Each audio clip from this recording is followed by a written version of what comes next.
So if currency by itself is essentially without value, then why is it so important and coveted so highly? Let's do another thought experiment to explore the answer. This time imagine you live in a small European town, maybe 250 years ago. You can select your occupation, maybe a blacksmith or a cobbler, or more commonly at the time, a farmer. Now back then, most economic enterprises were small family enterprises and everyone knew each other intimately, and a lot of transactions were based on a barter system. So if you raised chickens, you could trade your eggs for whatever else you needed. So for example, let's say you wanted rice. You would need to find a rice farmer who had spare rice to sell and who wanted eggs, and then agree on how much rice an egg would get you. Now back then, most transactions were proximate, meaning they were directly between two people meeting in person.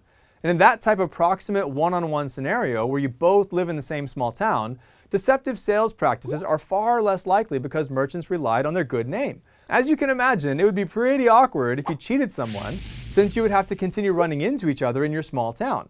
Now as a result, this type of personal connection to the community significantly increased the trust within the marketplace. So as you probably can understand, this type of proximate one-on-one barter system is fairly limited. If you are a teacher, for example, and you're providing education, then how many eggs is an hour of education worth?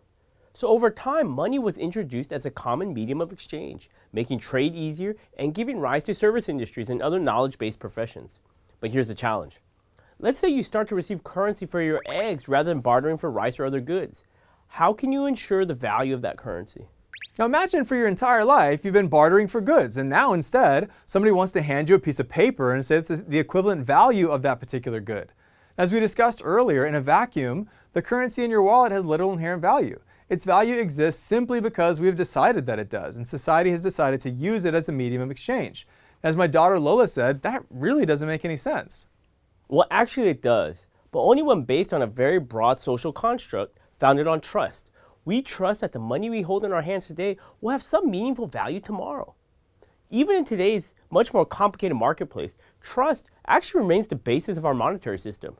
Our money today is not backed by a physical commodity like gold. It only has value because governments have declared it to be legal tender, which is what we often call fiat money. And people believe or trust that such status will continue. And if you remove trust from the financial system, then the entire thing crumbles, as we've seen happen during financial crises around the world, like the one that is sadly occurring in Venezuela right now.